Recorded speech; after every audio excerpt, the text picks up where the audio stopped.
Azərbaycanda artıq yaşlılar ölmür. Bu ölkədə gənclər qırılır.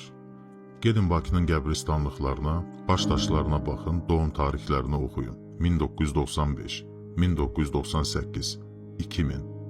30 yaşında infarkt olar. 25 yaşında beynə qan mı sızar? Həkimlər çıxıb deyir ki, səbəb energetik içkilərdir. Səbəb siqaretdir. Yalandır. Bizi axmaq yerinə qoymayın. O gəncin ürəyini dayandıran o energetik içki deyil. O ürəyi patladan ümidsizlikdir.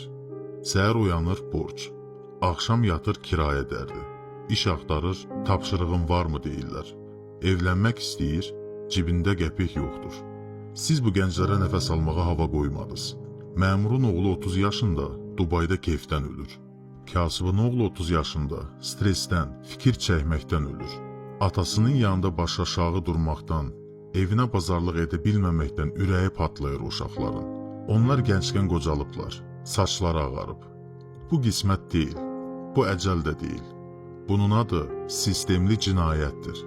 O gənclərin qatili bu şəraiti yaradanlardır. Sizə səslənirəm.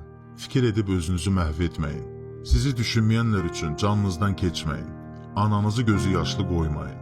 Sırf onlara acıq vermək üçün yaşayın.